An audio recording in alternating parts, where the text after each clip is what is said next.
نحمده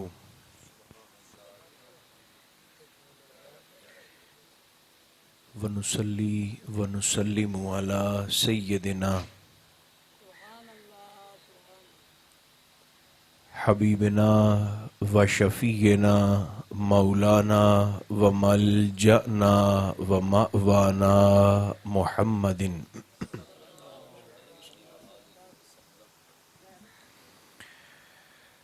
رسوله النبي الكريم الأمين المكين الحنين الرؤوف الرحيم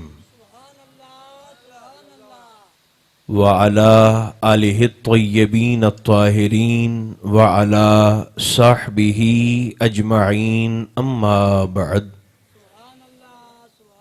فأعوذ بالله من الشيطان الرجيم بسم الله الرحمن الرحيم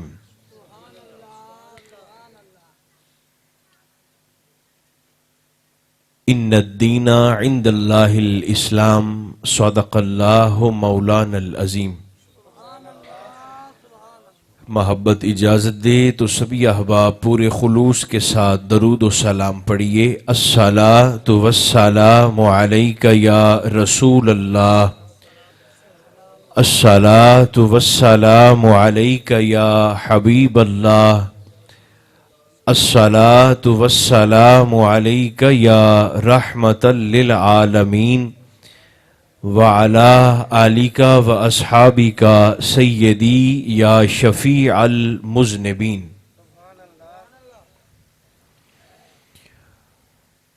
اللہ تبارک و تعالی جل مجدہ العظیم کی حمد و ثنا حضور نبی محترم رسول محتشم رحمت عالم صلی اللہ علیہ وآلہ وبارک وسلم کی ذات بے کس پناہ پر بے شمار نذرانہ ہائے درود و سلام عرض کرنے کے بعد، عزیزان مکرم، اللہ کریم کا شکر ہے جس نے ہماری گردنوں میں نسبت مصطفیٰ کا قلادہ عطا فرمایا۔ صاحب خانہ ہدیہ تبریک کے مستحق ہیں جنہوں نے ماہ ربیع النور شریف میں جمعۃ المبارک کے اس عظمت والے دن کو اپنے محبوب کے ذکر خیر کے ساتھ منسوب کرنے کا شرف حاصل کیا۔ میں دعا گو ہوں، آپ تمام اہلیان علاقہ دعا کی تائید میں آمین فرما دیں۔ اللہ حضور کے ذکر کی برکت سے جلسے کو سجانے والے اور محفل میں آنے والے تمام احباب کو اپنے کرم کی وسعت کے مطابق اجر عطا فرمائے۔ اس حاضری کو ہم سب کی خطاؤں کا، لغزشوں کا، نافرمانیوں کا کفارہ بنا کر دنیا اور آخرت میں ہم سب کے ساتھ خیر کا معاملہ فرمائے۔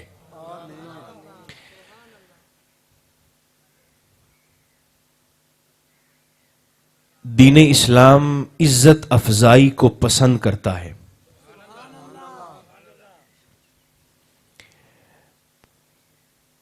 نہایت وارفتگی والا، شوق والا اور اس بات کی حوصلہ افزائی کرنے والا دین ہے کہ اس کے ماننے والے باہمی احساس کے ساتھ اپنے دنیا کے معاملات کو آگے چلائیں۔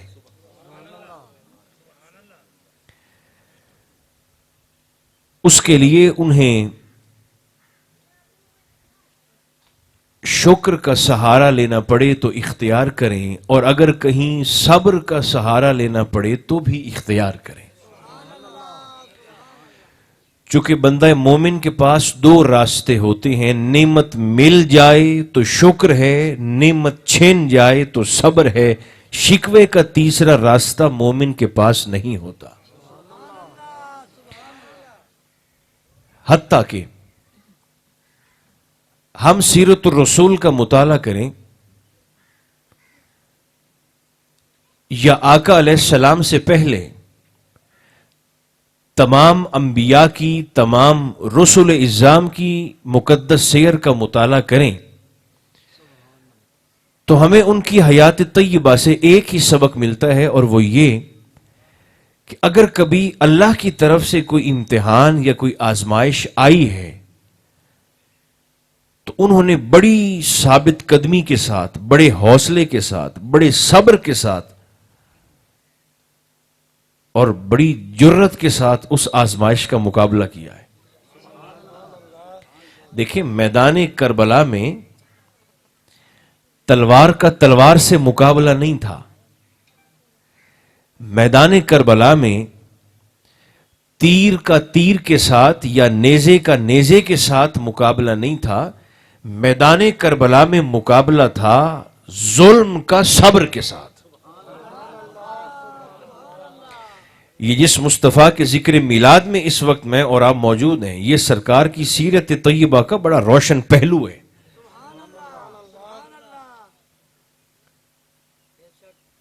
ظلم کا صبر کے ساتھ مقابلہ تھا، ایک طرف ظلم کی انتہا تھی اور دوسری طرف صبر کی انتہا تھی۔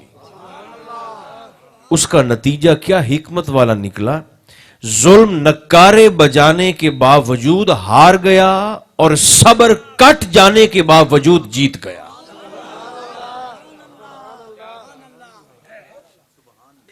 جہاں تربیت کی بات تھی، جہاں اپنی امت کو سکھانے کی بات تھی، وہاں سرکار دو عالم علیہ السلام نے اپنا بھرپور کردار ادا کیا ہے۔ ایک حدیث مبارکہ میں آپ کی خدمت میں جلدی سے عرض کرتا ہوں۔ میرے مصطفیٰ کی شہزادی ہیں، دیکھیں حضور کی 4 بیٹیاں ہیں۔ کتنی؟ زور سے بولیں سارے۔ سرکار کی 4 شہزادیاں ہیں اور ترتیب بھی یہی ہے۔ میرے کریم کی سب سے بڑی شہزادی کا نام ہے سیدہ زینب، پھر سیدہ رقیہ، پھر سیدہ ام کلثوم، اور سب سے آخر میں خاتون جنت سیدہ فاطمہ الزہرا سلام اللہ علیہا۔ یہ 4 شہزادی ہیں۔ آج لوگ جسارت کر کے کہتے ہیں ہمیں حسنین کے علاوہ سرکار کا کوئی اور نواسا ہے یا نواسی ہے تو ہمیں دکھاؤ۔ یاد رکھیں، حضور کی سب سے بڑی نواسی کا نام امامہ بنت زینب ہے۔ کیا نام ہے؟ امامہ۔ امامہ حضور کی علیہ السلام سب سے بڑی نواسی ہیں، امامہ۔ دیکھیں نا، آج بھی ایسا ہوتا ہے کہ اگر والد کو گھر سے باہر جانا پڑے تو بچوں سے چھپ چھپا کے نکلنا پڑتا ہے کہ بچے ضد کرتے ہیں کہ ہمیں بھی ساتھ لے کر جائیں۔ میرے اور آپ کے کریم جب نماز پڑھانے کے لیے تشریف لاتے تھے تو حضور علیہ السلام کی یہ نواسی امامہ ضد کرتی تھی کہ نانا جان مجھے بھی ساتھ لے کر جائیں۔ تو صحابہ کہتے ہیں کئی مرتبہ ایسے ہوتا کہ جب حضور علیہ السلام ہمیں نماز پڑھانے کے لیے تشریف لاتے اور ہم آقا کے آتے ہوئے مقدس جسم اطہر کی زیارت کرتے تو ہمیں صاف طور پر یہ محسوس ہوتا تھا کہ حضور نے چادر کے اندر کچھ لپیٹا ہوا ہے۔ وہ کون ہوتا تھا؟ وہ حضور کی نواسی جناب امامہ ہوتی تھی۔ شہزادی کو ہاتھوں میں اٹھا کر آقا نماز پڑھاتے ہیں، جب رکوع میں جاتے ہیں تو بڑی محبت سے شہزادی کو نیچے زمین پر بٹھا دیتے ہیں، اور جب میرے آقا سجدہ کر کے پھر سے اٹھ کر کھڑے ہوتے ہیں تو امامہ کو پھر سے اٹھا کر اپنے ہاتھوں پر بٹھا لیتے ہیں۔ یہ طریقہ ہے جس کے تحت میرے مصطفیٰ نماز پڑھاتے ہیں۔ یہ محبت کا عالم ہے سرکار دو عالم علیہ السلام۔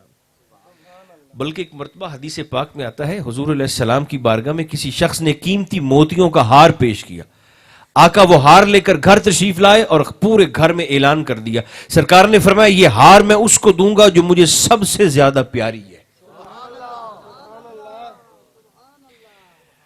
ازواج مطہرات کا شوق بڑھ گیا، بیویوں کا شوق بڑھ گیا، شہزادیوں کا شوق بڑھ گیا، حضور یہ ہار کس کو دیتے ہیں؟ سرکار کو پیاری کون ہے؟ آقا ہمیں ملے گا؟ فرمایا نہیں۔ حضور ہمیں ملے گا؟ فرمایا نہیں۔ آقا تو پھر ہار کس کو عطا فرمائیں گے جو آپ کو سب سے بڑھ کر پیاری ہے؟ سرکار نے فرمایا میری بڑی نواسی امامہ کہاں پر ہے؟ جو دیر سے آئے ہیں وہ زور سے بولیں، امامہ کہاں پر ہے؟ آ گئی تو سرکار دو عالم علیہ السلام نے اپنی بڑی شہزادی جناب امامہ بنت زینب جو حضور کی بڑی شہزادی کی بیٹی ہیں انہیں آقا نے وہ ہار دیا. بلکہ میں آپ کو ایک بات بتاؤں, آپ حیران ہو جائیں گے, سیدہ کائنات مخدوم کونین جناب زہرا سلام اللہ علیہا, جب ان کا وصال ہونے لگا نا, تو مولا علی شیر خدا پاس بیٹھ کر رو رہے ہیں.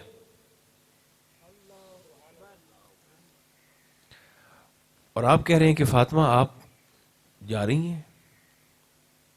دیکھیں ہمارے آقا فرماتے ہیں جب بھی اللہ سے دعا مانگو نا اور جنت کا سوال کرو تو فرمایا جنت الفردوس مانگا کرو. تھوڑی سی آپ نے مہربانی ابھی تک کی نہیں ہے زور سے بولنے والی, زور سے کہو ذرا سبحان اللہ. فرمایا ویسے تو ہر جنتی اللہ رب العزت کے فضل کا مقام ہے, لیکن دعا میں اللہ سے جنت الفردوس مانگا کرو.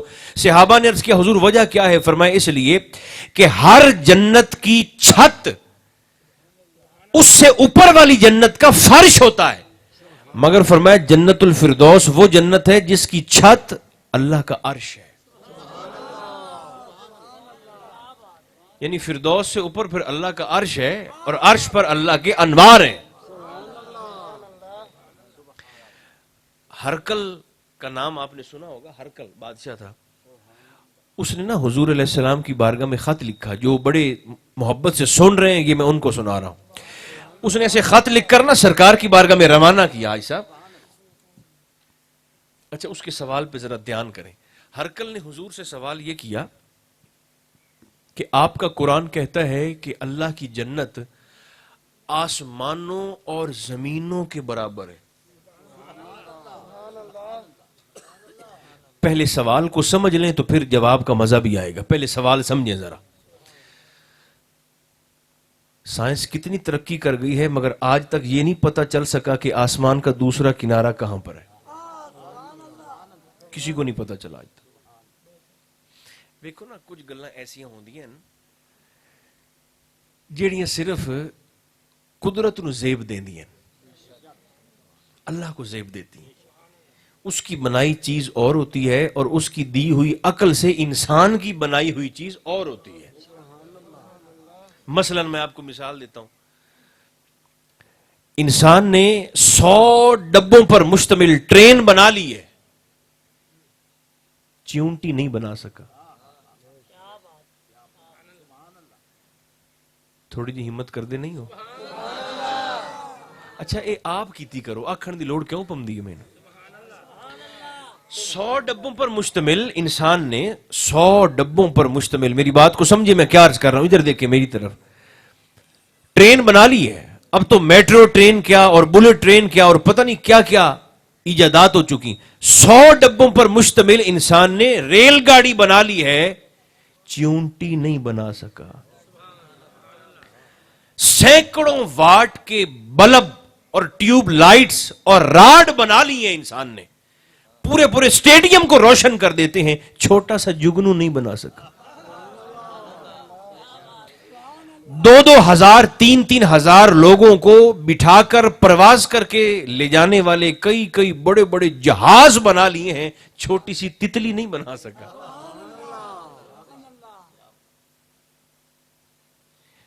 کچھ چیزیں ایسی ہوتی ہیں جو صرف قدرت کو زیب دیتی ہیں. یہ بھی اس کی حکمتیں. اللہ فرماتا ہے جو میں نے جنتیں تمہارے لیے بنائی ہیں نا, فرمایا وہ تم سوچنا شروع کرو گے نا آسمان کا آخری کنارہ کہاں پر ہے, تمہاری عقل تھک کے گر جائے گی.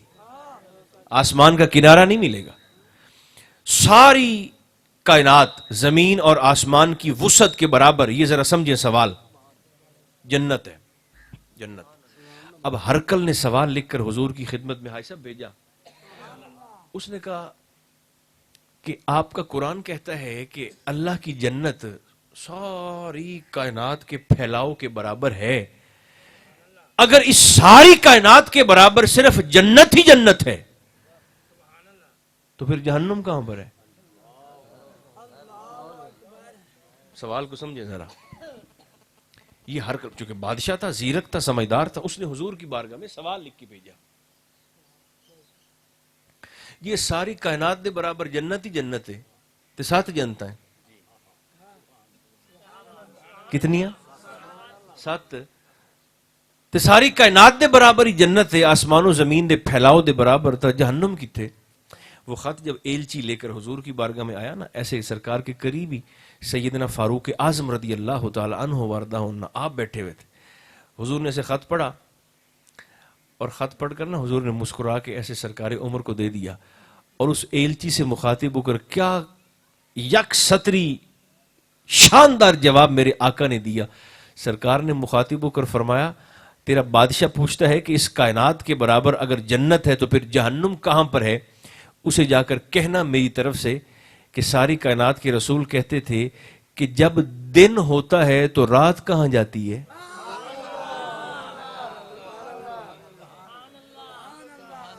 اور جب رات ہو جاتی ہے تو پھر دن کہاں جاتا ہے؟ فرمایا جو رب رات کو پھیلا کر دن کو اپنی حکمت سے چھپا دیتا ہے، وہی رب جنت کو کائنات کے برابر وسعت دینے کے باوجود بے ایمانوں کے لیے اپنی جہنم کو بھی تیار کر سکتا ہے، رکھ سکتا ہے۔ بلکہ نا ان دونوں کا آپس میں مکالمہ ہوا تھا، جنت دا تے جہنم دا۔ بخاری و مسلم کے اندر حدیث پاک موجود ہے، ان دونوں کا نا آپس میں مکالمہ، چونکہ دو میں گواہ ڈنائن، جنت اور جہنم دونوں جی پڑوسی ہیں دونوں، چونکہ ان کی دیوار سانجھی ہے نا۔ جنت اور جہنم کی جو دیوار ہے نا، اس کو کہتے ہیں دیوار آراف، مقام اعراف۔ جن کی نیکیاں زیادہ وہ تو جنت میں، جن کے گناہ زیادہ وہ جہنم میں۔ تو جنت برابر برابر ہو جاسے نا، 50-50، انہیں اللہ اس دیوار پر بٹھا دے گا، دیوار پر۔ اچھا، وہ جنتی جب جنت کی طرف دیکھیں گے، دیوار پر بیٹھے ہوئے لوگ، مقام آراف والے لوگ، صاحبان آراف، جب جنت کی طرف دیکھیں گے تو جنت میں جانے کی خواہش کا اظہار کریں گے، جہنم کی طرف دیکھیں گے تو جہنم سے اللہ کی پناہ مانگیں گے۔ اچھا، وہ تو کریم ہے نا، آپ نہ بھی بولیں وہ پھر بھی کریم ہے، وہ کریم ہے۔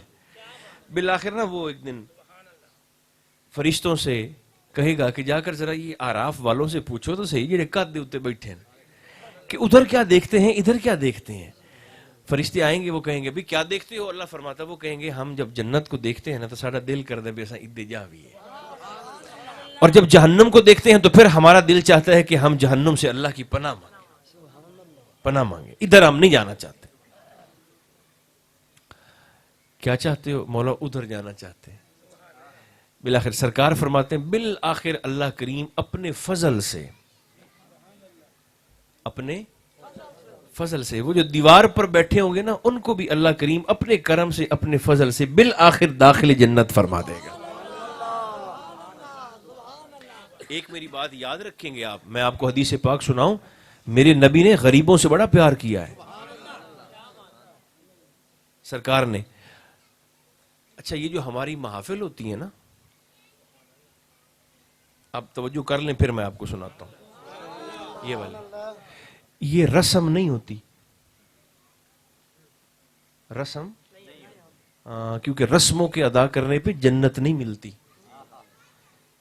فرض کے ادا کرنے پر جنت ملتی ہے۔ یہ فرض محبت ہے۔ کیا ہے؟ زور سے بولیں یہ لفظ، فرض ہے۔ جن کی زبانیں سلامت ہیں سار نہ ہلائیں، زبانیں کھول کر مجھے بتائیں یہ کیا ہے؟ فرض محبت۔ اچھا، آپ نا ذرا یہ محبت کو سمجھیں، محبت کیا ہے؟ میں بتاتا ہوں آپ کو محبت کیا ہے۔ اب تو دور جدید ہو گئے نا، پرانے وقت نا حاجی صاحب لوہار دی دکان ہوندی ہے، لوہاروں کی نا دکان نہیں ہوتی تھی۔ میں بتا رہا ہوں محبت کس کو کہتے ہیں۔ اگر یہ مثال میں آپ تک بات پہنچا پایا تو میں سمجھوں گا آج یہاں آ کر، یہاں ممبر پر بیٹھ کر میرے بولنے کا مقصد پورا ہو گیا۔ لوہار کی دکان ہوتی تھی، لوگ چھریاں، کلہاڑیاں، اوزار، درانتیاں، ہتھیار تیز کروانے اس لوہار کے پاس لاتے تھے۔ اوزار تیز کرتے ہوئے لوہے کے چھوٹے چھوٹے ٹکڑے نیچے زمین پر بھی گرتے تھے۔ پھر کچھ عرصے کے بعد ایک لوہا خریدنے والا اس لوہار کے پاس آ کر کہتا تھا لوہا بیچو گے؟